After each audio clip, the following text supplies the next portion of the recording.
family-friendly, global vision, and a holistic approach to thinking and living, unlike any other media source on the planet. Welcome to Hope Channel. Every hour of every day, any family member can watch. Hope is educational, inspirational, focusing on lifestyle and health, and offering programs for young and old alike that teach culture, positive values, and spirituality. It takes a global network to be in touch with planet Earth's global community. Hope broadcasts everywhere in the world with 7 global channels, and we're affiliated with more than 50 media production centers on 6 continents. The result? Hope Channel provides a diverse cultural programming mix in many of the world's major languages. Hope is more than great television. It's also part of an international conduit of educational institutions, churches, retail outlets, and hospitals that represent a solid economic base. And Hope Channel viewers are loyal, encouraging friends and neighbors to watch. Why? Hope viewers believe that Hope Channel not only enhances living, but changes lives through its compelling lineup of programs.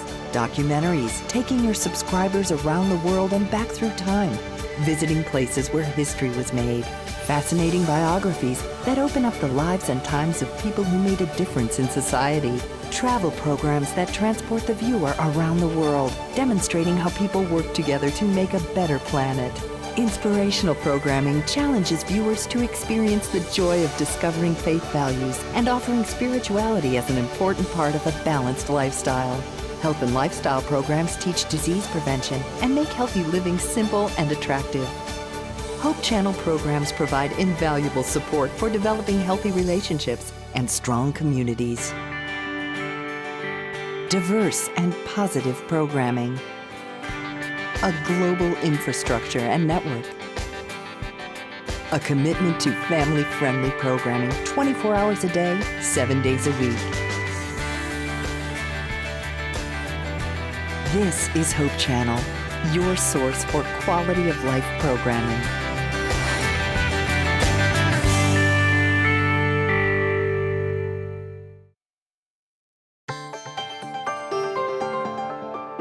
You're watching Hope Channel around the world.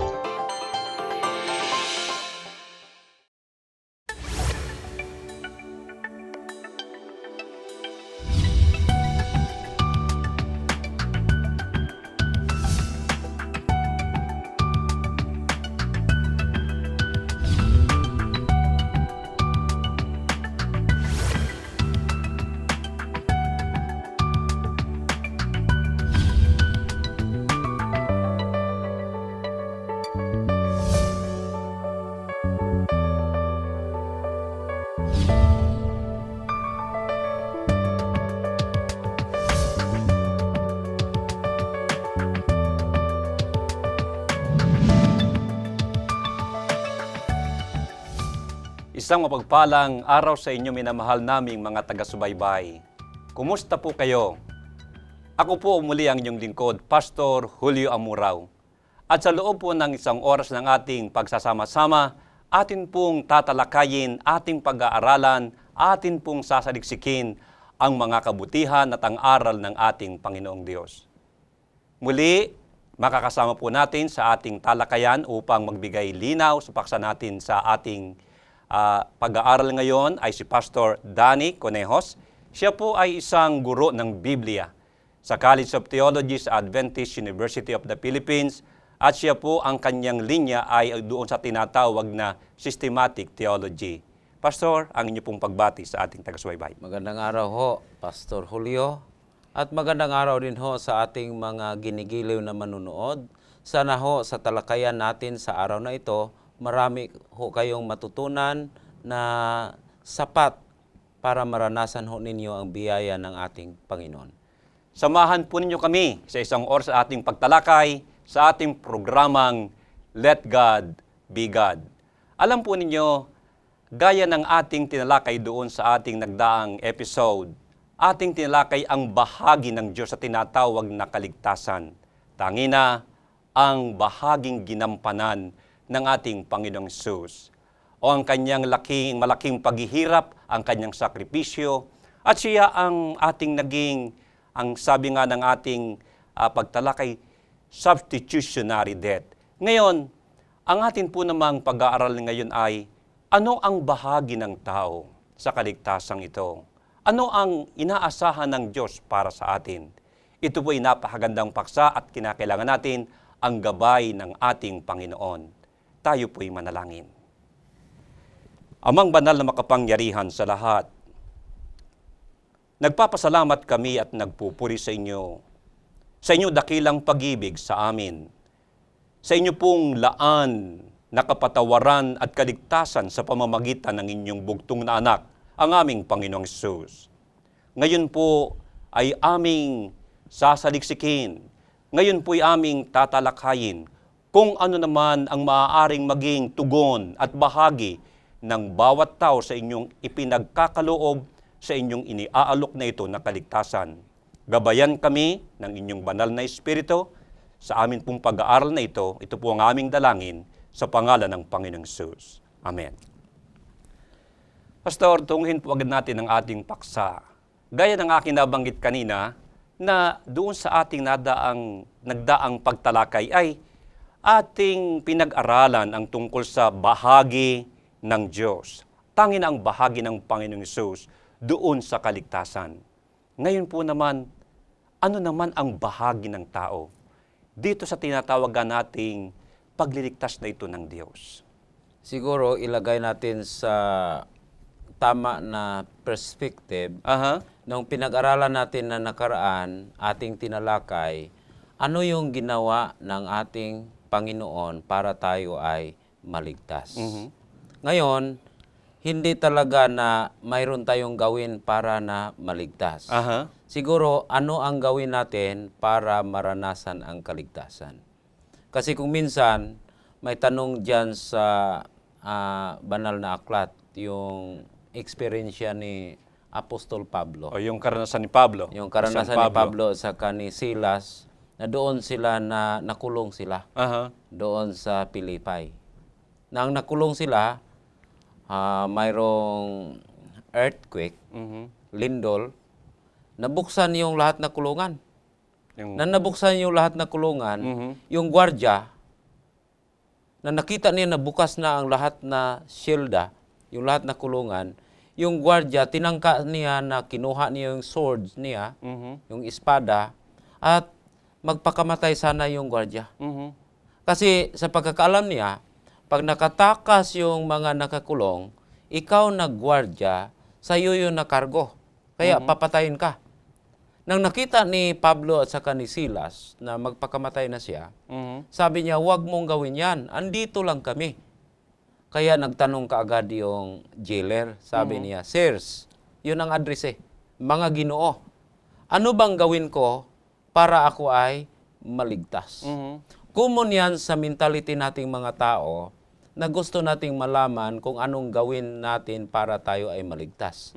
Pero hindi yun ang tamang tanong. Siguro ang tamang tanong sabihin natin, ano ba ang gawin ko para maranasan ko ang kaligtasan na inialok ng Panginoon sa akin? Dahil ang kaligtasan, sa atin nang natalakay nung nakaraan, ang batayan lamang yung nagawa ng ating Panginoong Hesus para sa atin doon sa cross. At patuloy niyang ginagawa ngayon para sa atin doon sa langit ng sanktuaryo. Dahil yung inoffer ng ating Panginoong Hesus doon sa cross, wala na yung kulang.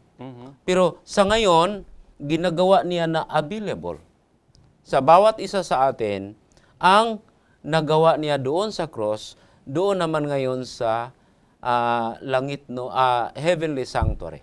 So tama po ba yung halimbawa tanong natin ng ating sarili na ano ba ang dapat anong dapat na gagampanan ko para maranasan ang kaligtasan? So that's it. Ano ang dapat kong gagampanan upang maranasan ang kaligtasan? Tama 'yon. Kaya tingnan ho natin paano ba maranasan ang kaligtasan. Yung sa Efeso Kapitulo 2, versikulo 8. Efeso 2:8. Sapagkat sa biyaya, kayo'y nangaligtas sa pamamagitan ng pananampalataya, at ito'y hindi sa inyong sarili, ito'y kaloob ng Diyos. So, talagang malinaw, by grace, Sa biyaya. sa biyaya. Okay? Kayo po'y naligtas through Sa faith, pamamagitan ng sa pamamagitan pananampalataya. ng pananampalataya.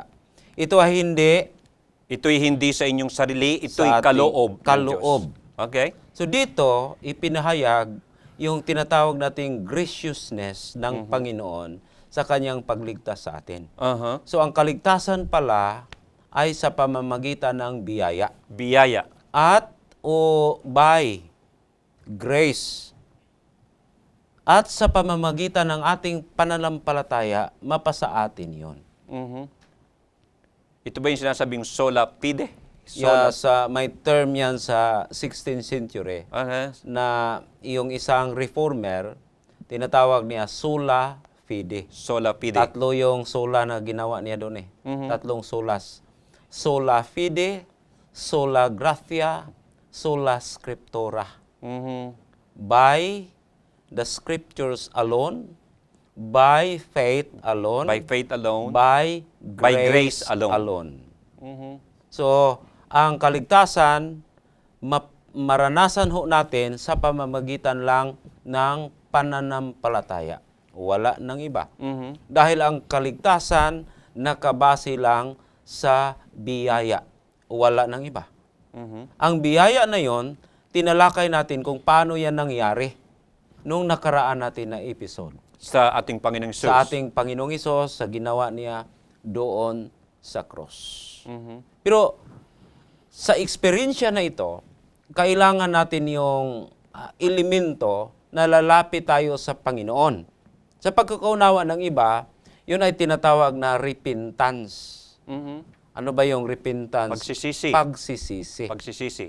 Tapos, ang common na understanding sa pagsisisi Yeah. o pag-unawa, yun ay sinisisihan mo na taimtim yung mga kasalanan mo na nagawa. Sorrow of sin. Mhm. Kasi Kalungkutan. kalungkutan Dahil sa kasalanan. nagawang kasalanan. Pero may talata doon, yung kalungkutan na yon. Tama yun, yung kalungkutan na yon. Kung tingnan natin yung ikalawang Korinto, Okay, 2 Corinthians.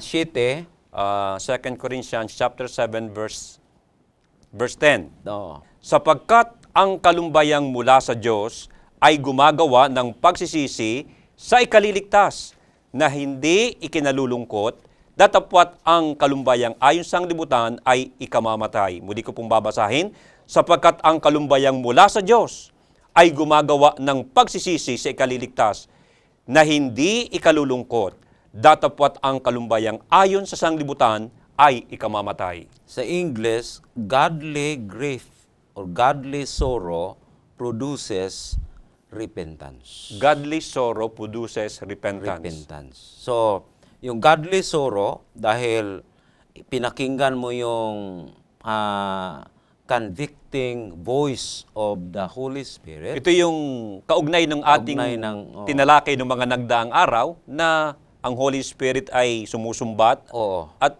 umaakay sa atin na malungkot sa ating kasalanan. sa ating kasalanan.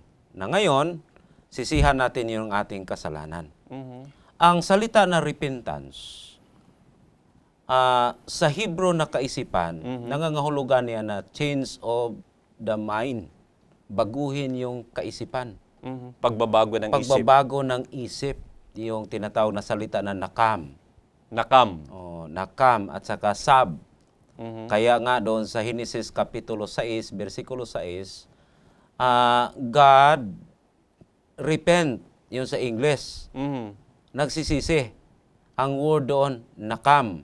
Mhm. Pero ang ibig sabihin doon, God was sorrowful. Nalungkot, nang hihinayang ang Panginoon ng tao na kanyang ginawa ay lumiko ng landas. So, nang hihinayang. Hindi talaga repent na nagbago yung kaisipan ng Panginoon. Pero ang Griego na salita na metanoia at saka metanoo, Metano. ang kahulugan yun is change of the mind, baguhin yung kaisipan. Mhm. Kaakibat doon sa Hebrew. Mhm. Pero ang salita na repentance, hindi lang pagbago sa kaisipan. Mhm. Kasi doon sa ibang aklat sa Lumang Tipan, sa Exodus, ang salita na repentance doon, nangangahulugan din na to turn. To turn. Oh, ano ba yung turn sa sa Tagalog? Maaring mga hulugan ito ng pagbabago, pagtalikod. Pagtalikod. Mhm. Okay? Pagtalikod. So, kaya nga, ang sabi nila, repentance is changing of the mind and you are turning away. Mhm. Tumalikod ka sa kasalanan. Pagtalikod sa kasalanan. Gayon ang common na understanding. Pero pwede natin yung dagdagan ayon sa konteksto na yun palang pagtalikod sa kasalanan, hindi yan ang primary doon sa repentance. Kasi yung sinabi ng Panginoon na, turn to me. Aha. Ibig sabihin, ang totoo palang repentance na resulta sa tinatawag na godly sorrow ay yung pag-turn. Pagbabago o Pagbabago pagtalikod. ng direksyon, Pagbabago ng patungo direksyon. sa Panginoon. Okay. At sa aksyon na yon na nagbabago ka ng direksyon patungo sa Panginoon, ikaw din ay tumalikod sa kasalanan. Mhm. So, repentance is turning to God first Mhm. before it is turning away from sin. Mhm. Bakit ko dinagdag yon? Walang Mahalaga. akong talata na mabasa dyan. Mhm. Pero doon lang ko humahawak sa yung sabi ng Panginoon, turn to me. Kasi sa kadahilanan na kung tayo lang ang magsuro sa ating kasalanan, Hindi sapat. hindi yan sapat. Kasi ang i-repent natin ng mga kasalanan, yung hindi lang natin nagustuhan. Pero nang nagustuhan natin, ano yan? Itatago natin yon. Itatago. Pero kung ikaw ay lumingon, Mhm. bumago ng direksyon, Bumago ng papunta direksyon. ng Panginoon, ang Panginoon ay sigurado na i-turn ka away from sin. Mhm. Kaya yon ang tinatawag ko na mas Mas komprehensibo komprehensibo. na definition sa repentance. So, yun ang mas kumpletong Kumpleto. kahulugan ng pagsisisi. Kaya kung ikaw ay umako, inamin mo yung kasalanan mo Mhm. dahil sa longing o sa workings, yung convicting voice of the Holy Spirit, ang resulta na you will turn to God. Mhm. Paglihis mo papunta sa Panginoon, ikaw ay tatalikod sa Kasalanan. kasalanan. Mhm. Kaya kung ikaw ay tatalikod sa kasalanan, pupunta ka sa Panginoon, ibig sabihin, mananampalataya ka sa Panginoon na siya ang nag-offer ng kaligtasan. Mhm. Kaya pag nangyari yon, maranasan mo yung kaligtasan sa pananampalataya. Okay. Ngayon, may motivation din yung repentance. Isa sa narrow na motivation sa repentance, yung takot tayo sa punishment. Maraming, Diba? maraming ganyan. Takot ka sa punishment. Mhm. Sinasabi sa banal na aklat na may punishment, kaya takot ka. Takot. Pero ang isa sa pinaka-sintro na motivation sa repentance ay ang ating Panginoong Hesus. Yung pag-ibig sa ating Panginoong Hesus at ang pag-ibig ng ating Panginoong Hesus sa atin. Kaya sinabi nga niya sa John, when I'll be lifted up, Mhm. I will draw all men unto me. Yung lifting ni Jesus Christ, yun ay ang kaniyang crucifixion. Mhm. Kaya yung kamatayan ng ating Panginoong Hesus doon sa cross, isa din na makapangyarihan o purisyado na motivation for repentance. So, ito yung parang nagiging focus, ito ang ating Oo. atraksyon, nagiging dahilan Attraction. ng ating pagbabago, ng ating pagsisisi, yung kamatayan, Kamatayan. ng ating Panginoon doon sa krusubundok ng At ang Kalbaryo. kamatayan na yon, yun ay demonstration kung ano ka mahabagin ang Panginoon. Ang habag ng Panginoon. Parang ganito, we are Ang grasya. attracted by His love. His love and His grace. Parang namamagnet tayo ng kanyang Oo. pag-ibig, ha? Parang magnet yon. Na ngayon, paano na yun maranasan yung kaligtasan na yon? Mhm. Ang una na component sa kaligtasan, yung tinatawag natin, kasi ligtas na tayo eh. Mhm. Sa nakaraan, sinabi tayo na nahiwalay tayo. Nahiwalay. Na ngayon, nang nangyari yung katubusan, mayroon ng provision na ma-reconcile tayo. Mhm. Pag ikaw ay nanampalataya, mabuo na yung bagong relasyon. Bagong ugnayan. Bagong ugnayan doon sa Panginoon. ng bagong ugnayan na ito nangyari kasi naranasan natin na tayo ay inaaring ganap ng ating Panginoon. So, the term Sa English, is inaaring ganap. justification. Justification. Justification. Di ba? Inaaring Could you please elaborate? Ganap. Pwede po bang inyong palawakin pa at bigyang liwanag kami? Ano ba itong pag-aaring ganap na yung ito? pag-aaring ganap, marami doon ang dalawa ang major na interpretation dyan. Kasi mayroon yan mga, galing yan sa salita na Hebrew at saka sa Griego. So sa Griego, ang common yan na root is yung dek. Kaya mayroong dikayo, verb yun, to justify. To justify, Dikayo dikayo. sone, justification. So, that's the noun. Noun yun. Dikayo So, sone. dikaios, na adjective yun. Mhm. Okay? Dikaios sone, noun. Family of words yan. Na ang common na roots is dek. Dek. Dek. So, D-I-K Okay. sa English. Pero sa Griego, delta, iota, kappa. Kappa. Okay? So, dugtungan mo yon na ang ibig sabihin ng roots na yon is rightness. Aha. Rightness. Rightness. Or righteous. Righteousness. O Okay? righteous. O sa Hebrew, either na sadik, tsadak, or sidakah. Sidaka. May noun din doon, verb at saka adjective. Adjective. Pero mahirap maunawaan yan sa ating mga manonood. So, idiretso ko na kung ano ang kahulugan. Ang kahulugan nito, ang common na interpretation na nang tayo ay nanampalataya sa ating Panginoon, immediately, agad-agad, you are declared justified. So, yung justification is a act of declaration. So, ipinapahayag ng Diyos, inaari ng Diyos. Oo.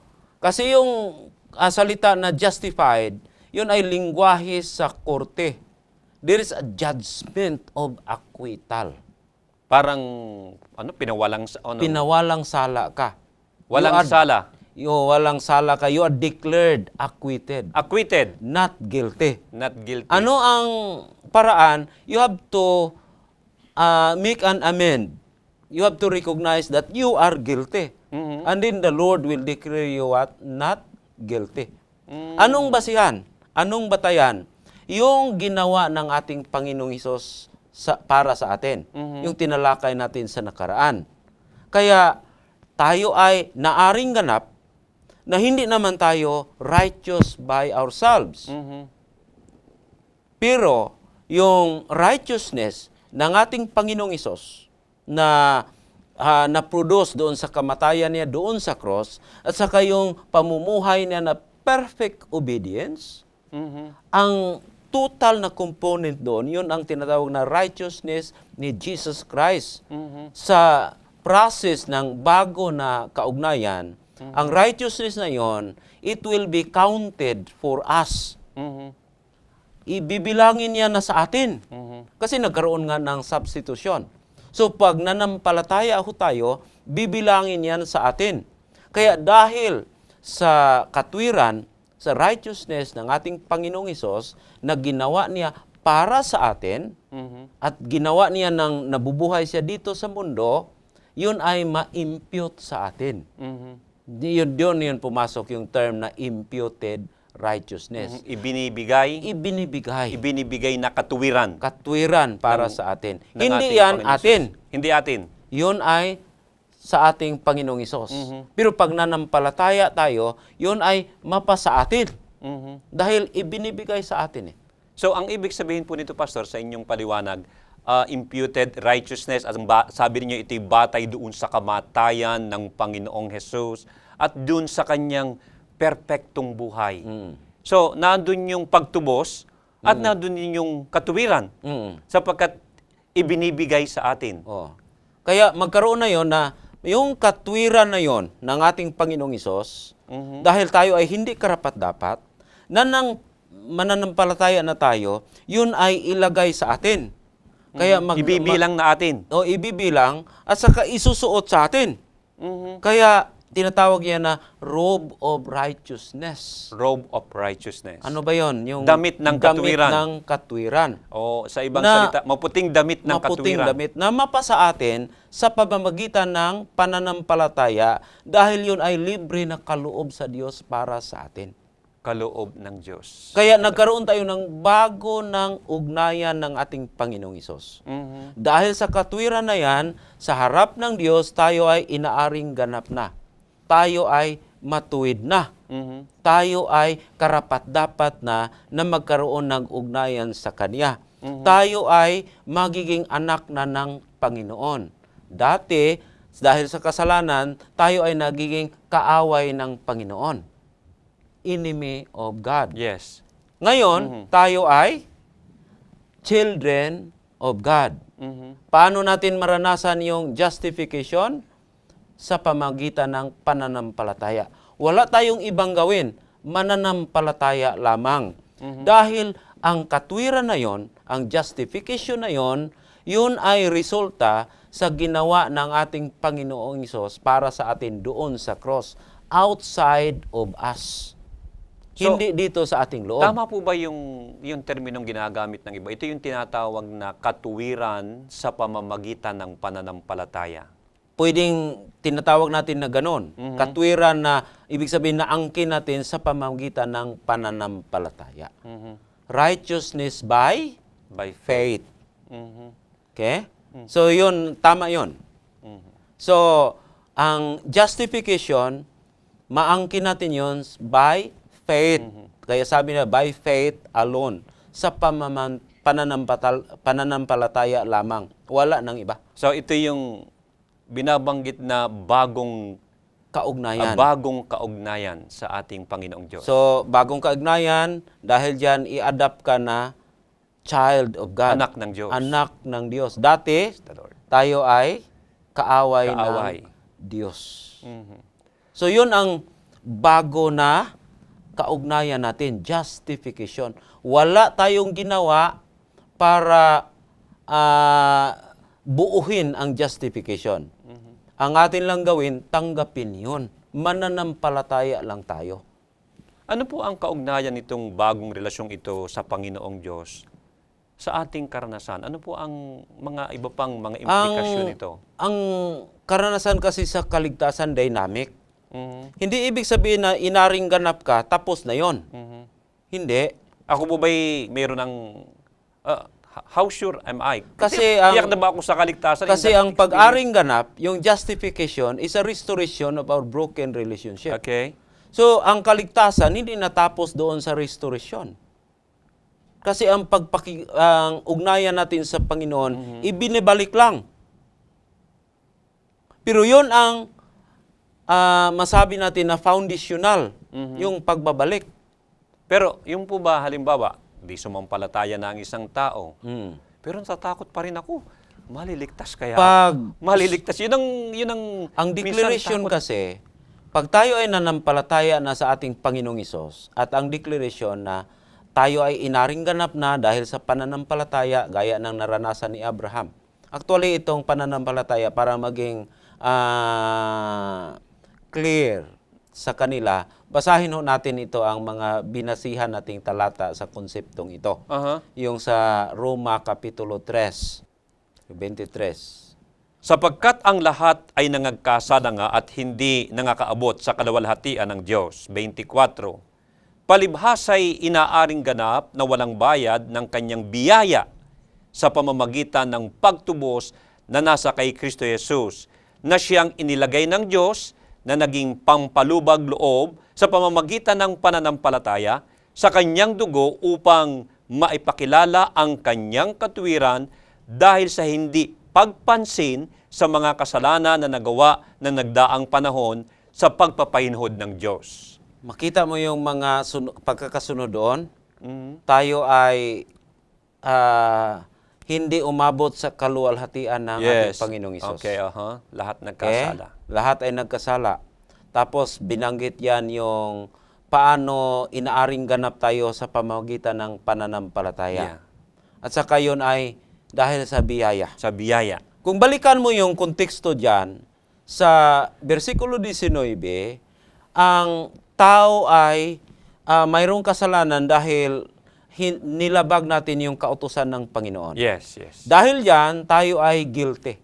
Mhm. Kaya kung tingnan nga natin yung outline sa Book of Romans, ito yung general outline. Mhm. Chapter 1, sinasabi doon na ang tao, ang mga hintel, ang mga pagano ay makasalanan. Mhm.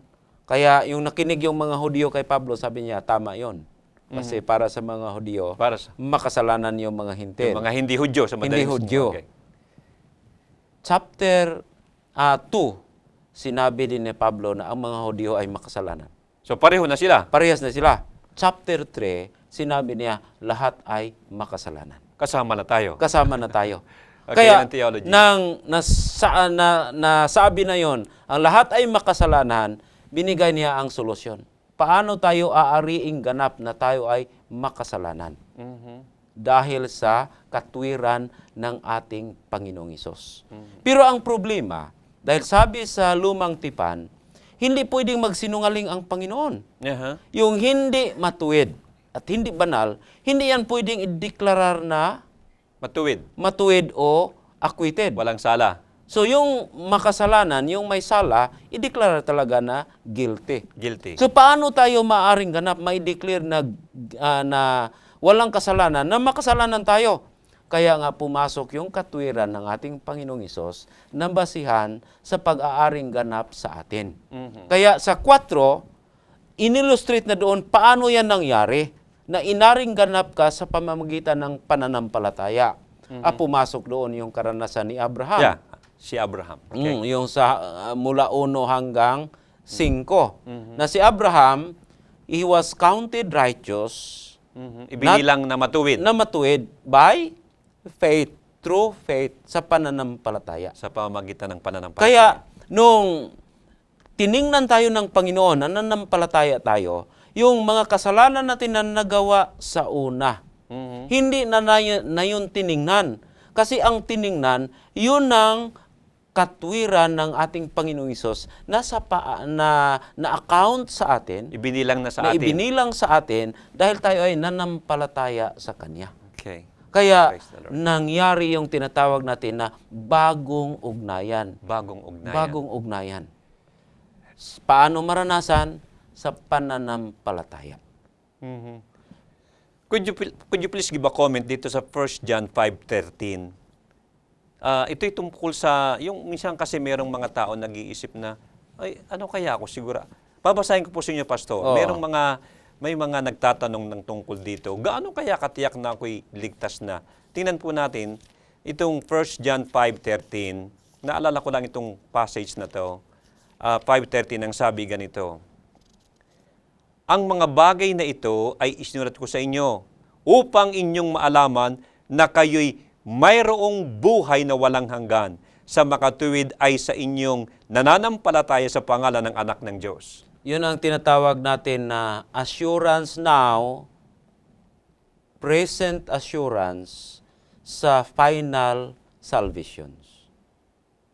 Presente na assurance Ang kasalukuyan, na mayroon tayong pag-asa. na mayroon tayong pag-asa sa kasalukuyan na finally Mhm. we will be saved. Mhm. Pag tayo ay naranasan natin yung justification, yun ay mapasa atin. Mapasa atin yun. Na assurance na yun. Pero sa sinabi ko na, itong assurance na yun na kaagad-agad mapasa atin, yun ay ang batayan doon, yung ginawa ng ating Panginoong Hesus para sa atin. Dito po ba sa kaligtasan na ito, ano naman ang bahagi ng yung tinatawag na sanctification, yung pagbabagong buhay? Kaya tutuloy tayo doon. Kaya siguro na problema ang iba nating mga manunod. Sabi nila, ano na lang yung yung kautusan. Mhm. Nais ko pong linawin na sa pag-angkin o sa pag-aaring ganap, walang kaugnayan yung pagtupad natin sa kautusan. Mhm. Ang pag-aaring ganap o justification, yan ay maranasan ho natin sa pamamagitan ng pananampalataya. Pananampalataya. Ang sabi lang ni Pablo, kung mayroon na tayong pananampalataya, tayo ay iniaring ganap Binaliwala ba natin ang kautusan? Sabi ni Pablo sa Kapitulo 3 ng Roma 31, hindi. Itinayo natin ang kautusan.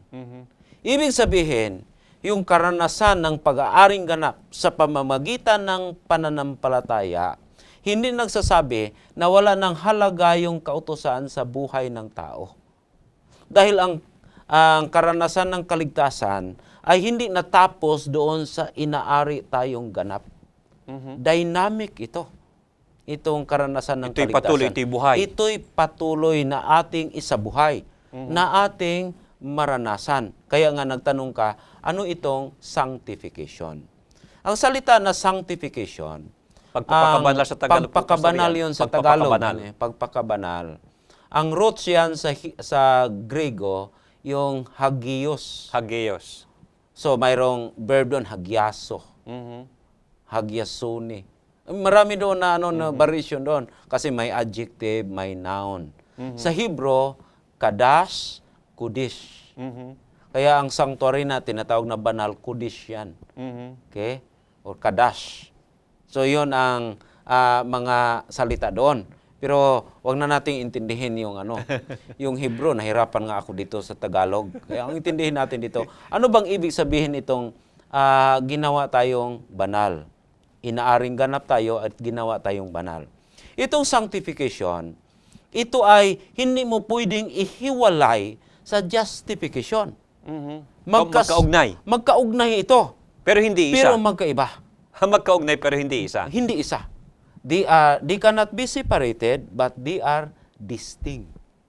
Kasi yung sanctification, Yes. ang basic na kahulugan yun sa hagios, ibig sabihin, ikaw ay you are being set apart.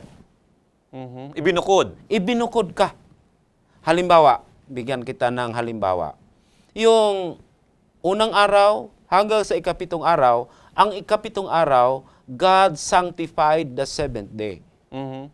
Binanal. Ang ibig sabihin doon, ang primary meaning, it was set aside from the other 6 days of the week. So, ibinukod. Ibinukod. Para sa ibang purpose. Jesus Christ was sanctified. Kailangan bang ibanal ang ating Panginoong Hesus na ganap na banal siya Ang ibig sabihin doon, He was set aside to do a certain mission. So may kaugnayan doon yung is-set aside. Kaya, ang sanctification na hindi pwedeng ihiwalay sa justification, pero distinct, mayroon niyang dalawang aspeto. Ang unang aspeto, relational. Relational. Yung relational na aspeto, ang ibig sabihin, kaagad-agad, nang ikaw ay nanampalataya at inaaring ganap, at the same time, you are also sanctified. Relational. Ibig sabihin, dati, ikaw ay sa kadiliman. Ngayon, sa liwanag ka na. So, nabukod ka na. Dati, ikaw ay hindi banal. Ngayon ay ginawa ka ng banal. Kaya yung mga tao na nasa Korinto, sinulatan ni Pablo, kayo ho dyan, mga taga-Korinto, na mga saints, santos. Mga banal. Mga banal. Pero kung basahin mo sa kasunod na kapitulo, ay hindi banal ang ginagawa sa mga kapatiran doon. Oo nga. Hindi ba? Maraming mga pagtatalo-talo, pagkakampi-kampi. Tapos mayroon pa doon na isang tao na may ugnayan sa kanyang daughter-in-law. So hindi banal yung ginagawa nila. Pero dahil sila ay na-set aside, ibinukod, relational. So yun ang unang aspeto sa sanctification. Ang pangalawang aspeto, yung tinatawag rin moral growth. Moral growth. Yung moral growth. Yung moral growth, yun na yung lifetime development na magiging triumphant tayo, mapanaigan natin yan, yung kasalanan. Yun na yun ang panahon na tutuparin natin ang kautusan. Pero yung pagtupad natin sa kautusan, sa sanctification, yung pagpakabanal natin, na sundin natin ang kalooban ng Panginoon, hindi yan kadahilanan para magkaroon tayo ng justification. Yun ay bunga ng justification. Hindi kadahilanan, kundi bunga na lamang. Bunga. Kaya, hindi mahirap. Ang mahirap dito, ang ibang mga tao, gumagawa sila parang maangkin yung justification. Pero ang katotohanan, by faith you are justified. At yun ang kadahilanan na tayo ay magiging obedient. So obedience, yung pagkamasunurin Kamasunurin. sa utos ng Panginoon, hindi yan means, hindi yan paraan para tayo ay maaaring ganap. Maaring ganap. Yun ay bunga dahil tayo ay inaaring ganap. At tayo ay binabago ng Panginoon. Yun sa 1 Thessalonians 1, verse hanggang 4 doon, daily binabago tayo. Romans chapter 6, newness of life, you have to walk in the newness of life. Kaya sabi ni Pablo, kung ikaw ay naaring ganap, hindi mo binaniwala yung kautusan. Dahil kung ikaw ay naaring ganap, mayroon ka ng kapasidad sa pamamagitan ng banal na espiritu na matupad mo yung kautusan. Kaya hindi nawala yung kautusan. Kaya hindi kayo dapat mag-alala na baka wala ng kautusan dyan, pastor. Mahalaga yun. Kailangan yun. Dahil inuutusan tayo ng Panginoon na tutuparin yung kautusan. Pero hindi yan kadahilanan para tayo ay maligtas. Tayo ay ligtas na, kaya tutupad tayo sa kautusan. Ano po ang kaugnay doon sa talata sa aklat ng Ebanghelyo ayon kay San Juan? Kung ako'y inyong iniibig, tutuparin Tutuparin. ninyo ang aking mga utos. Dahil kung ikaw ay may bago ng relasyon, inaaring ganap ka na, ikaw ay lumihis na papunta sa Panginoon, iniibig mo na ang Panginoon, tinutupad mo yung kautusan. So, it's not yung kaya ka sumusunod ay para maligtas o ariing ganap. Para ibigin o para iibig ka ng Panginoon. So, iniibig mo na, bunga na yon. Bunga yon ng ating Ng pag-ibig ating- sa ating Panginoong Diyos at hindi para kitain o di kaya ay upang tayo ay ariing ganap at tayo ay ating kitain ang tinatawag na kaligtasan. So, ito ay isang forward movement. Yung, Forward movement. Yung sanctification as moral growth. Moral Forward movement. okay? A journey without end. Mhm. There is achievement, fulfillment, Merong but fulfillment. no finality. No finality. Kaya Patuloy-tuloy. lifetime. Kahit na doon sa Patuloy-tuloy. sa eternity, we will continue to grow in character. Siguro ito ang dahil na kaya sinasabi ng Biblia doon sa bahagi ng Ebanghelyo na may mga nauunang mahuli. Oh, Is it related doon sa bahaging yun na mayroong mauunang mahuli at mayroong huling mauuna? Mayroong mga kinalaman nyo sa sanctification? hindi masyado na Hindi masyado. may kinalaman yan doon. Pero ang ano lang doon, ang audience doon, mga Hudyo eh. Aha. Ang sabi ng mga Hudyo, una kami eh. Kasi kami I ang see. pinili. Pero Yeah. sabi ni Jesus Christ, mahina kayo sa pananampalataya kasi nauna kayo mahuli. Aha. Dito yung mga prostitute, mauna pa ito. Yan. So- Okay. so ganun yun. Sa response remember. yun. Okay, so, kung ito ay forward movement, okay?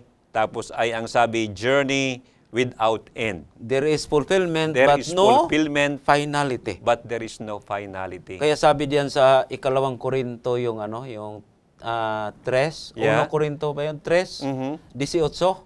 Aha. We are being transformed from glory Okay. to glory. Okay, tingnan ko nga po. 2 Corinthians Sige, 3:18, yung binabanggit ninyo. 2 Corinthians 3:18, tingnan po natin. Ang sabi ay ganito.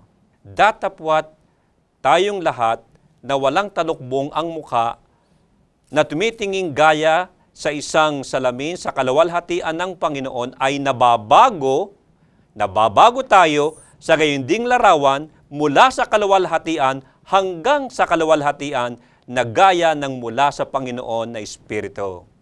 Kaya ang talagang central force, Yeah. sentro na puwersa sa pagbabago na maranasan natin, na tayo ay lalago sa ating karakter, sa karanasan natin sa kaligtasan is through the Holy Spirit, na binabago tayo na binabago, lumalago tayo na lumalago, na ayon kay Apostol Pedro, love, godliness, idagdag ito. Hindi ba? Yung ladder doon sa mga minamahal naming manunood, basahin ho ninyo sa 1 Pedro, Kapitulo 1, versikulo 5 hanggang 7. Hindi na wala na siguro kaming oras dito na basahin yon. So yun ang paglalago dyan. Kaya there is fulfillment but no finality. We Patuloy. continue to grow. Patuloy ng patuloy. Patuloy. Kaya, yung experience ng sanctification, tinatawag yun ay ginagawa tayo na karapat-dapat sa langit. Yung justification, yun ang ating titulo para sa langit. Sa makatuwid, Pastor, yung isang taong inaring ganap, pagkatapos ay pinabanal ng Panginoon, he cannot help but talagang makita sa kanya yung pagbabagong buhay. Pagbabagong buhay, yung pagtupad sa kautusan. Kaya yung tao na nakaranas ng kaligtasan, justification, is an obedient child of God.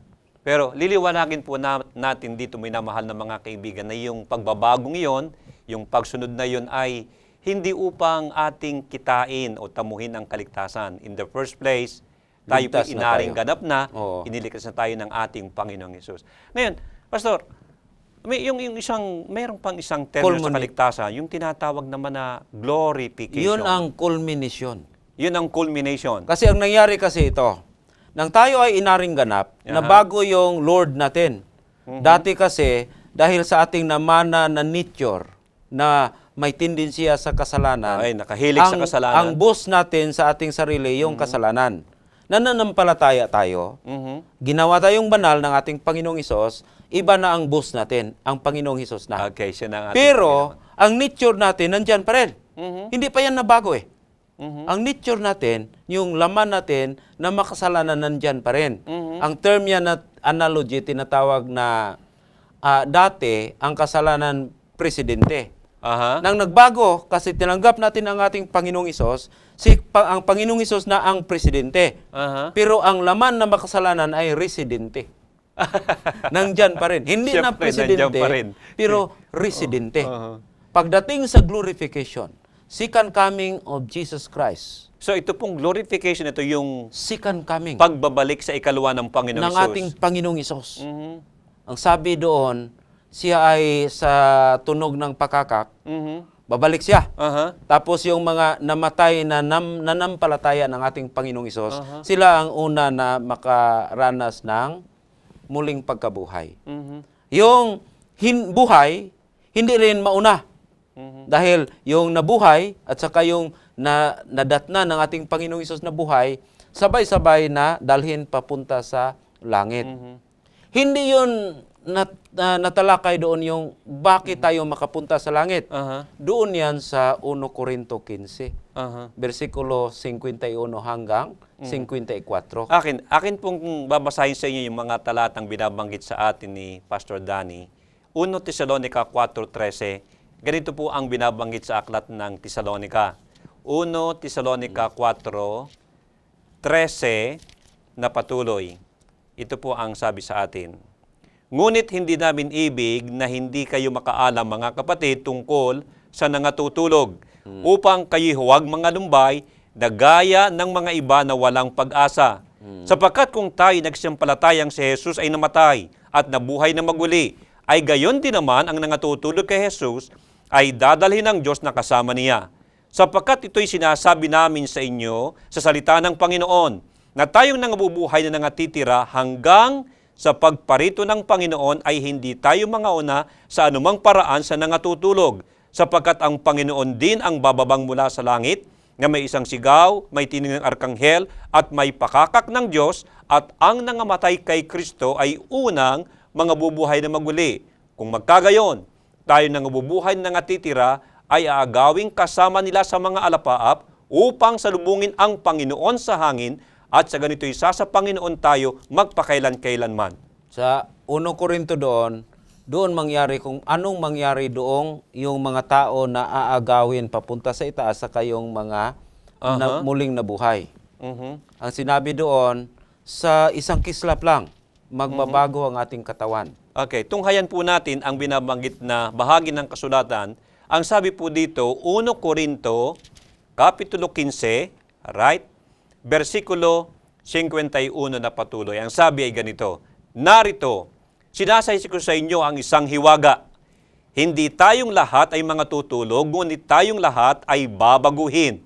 Sa isang sandali, okay, ito yung binabanggit niyo, Pastor, ha? Sa isang sandali, sa isang kisap mata, sa huling pagtunog ng pakakak, sapagkat tutunog ang pakakak at ang mga patay ay mga bubuhay na maguli na walang kasiraan. At tayo ay babaguhin sapagkat kinakailangan na itong may kasiraan ay magbihis ng walang kasiraan at itong may kamatayan ay magbihis ng walang kamatayan. Dapat pagka itong may kasiraan ay mabihisan ng walang kasiraan at itong may kamatayan ay mabihisan ng walang kamatayan. Kung magkagayon ay mangyayari ang wikang nasusulat, nilamon ng pagtatagumpay ang kamatayan. Ang gandang talata. Kaya yung pagbabago niya, tinatawag natin na glorification, kailangan yon. Kasi itong laman natin na hindi nagbabago, sa versikulo 50 doon sa 1 Corinto, hindi ito makapasok sa kalangitan. Kaya kailangan talaga may pagbabago. So yung mga tao na nakaranas ng pag-aaring ganap sa pamamagitan ng pananampalataya, dahil yun ay kaloob ng ating Panginoong Isos at ginagawang banal, relational at saka yung moral development, pagdating ng ating Panginoong Isos, makaranas tayo ng glorification. Yung laman na makasalanan, totally na yun mabago. Babalik doon sa original. Uulitin ko, itong mga tao na naaaring ganap, itong mga tao na ito ay namumuhay na banal at makaranas ng pagbabago. Glorious change sa pagdating ng ating Panginoong Isus. Okay. Ngayon po sa ating pagbubuod ng ating ginawang talakayan tungkol sa ano nga ba ang nararanasan ng tao sa tinatawag na ito na kaligtasan na mula sa ating Panginoong Diyos. Una, atin pong nalaman na naandoon ang bagong kaugnayan sa ating Panginoong Diyos. Naandoon ang tinatawag na pag-aaring ganap. Itinuturing tayo ng Diyos na hindi nagkasala, parang hindi nagkasala. Hindi tayo ganap, pero tayo inaaring ganap sapagkat ang Panginoong Hesus, tinubos niya ang bawat isa sa atin. Hindi lamang yun, tayo inaaring ganap sapagkat ang katuwiran, ang kabanalan ng ating Panginoong Hesus ay inaaring sa inyo at sa akin sa panahon at sa punto na tayo po'y sumusuko, nagtitiwala sa ating Panginoong Hesus. At dahil dito, pag tayo pinanampalataya at inaring ganap ng ating Panginoong Hesus, kung makagayina sa atin ang katiyakan, kahit pa ngayon, na tayo po'y magkakaroon ng buhay na walang hanggan. At pag tayo nasa ating Panginoon, inaring ganap, bagong buhay kay Kristo. Ito ang pagpapakabanal. Ito'y patuloy, ito'y sa biyaya ng Diyos, tutulungan po tayo ng ating Panginoong Hesus hanggang sa kanyang ikalawang pagparito, tayo po'y kanyang patuloy na aangkinin at aariin. Ang tawag po natin dito ay glorification. Ang ating katawang ito na mayroong kapansanan, mayroong kapintasan, at narito ang tinatawag na tibo ng kasalanan, babaguhin ng ating Panginoong Hesus. Minamahal na mga kaibigan, lubos, kukumpletuhin, titiyakin ng ating Panginoong Hesus ang kanyang pagliligtas. Mahal tayo ng Diyos. Marahil, mabuti, na ating ipagkaloob ang ating sarili sa Panginoon. Hilingan natin muli si Pastor Cones sa kanyang panalangin. Tayo ho'y manalangin. Salamat ho, Panginoon, sa aming natunghayan at maraming salamat din ho sa kaloob mo po sa amin, sa mga biyaya at sa katwiran na pwedeng mapasa amin sa pamamagitan ng pananampalataya. Siya nga po. Kaya ho, kami nananalangin na sa pamamagitan ng gabay ng banal na Espiritu, mapasa amin po ang lubos na pagtitiwala, pananampalataya, para maranasan ho namin ang pag-aaring ganap at ang banal na buhay, at sa iyo pagdating, kami po ay lubos na magbabago. Sa pangalan ni Jesus. Amen. Amen.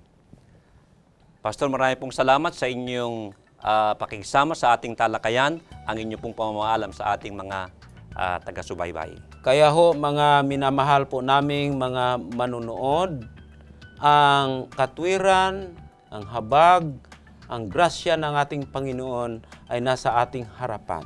Tatanggapin lang ho natin, ibigay ho natin ang ating sarili sa Kanya, at tayo po ay mapapatawad, tayo po ay matatanggap ng ating Panginoon at Kanyang aariing ganap.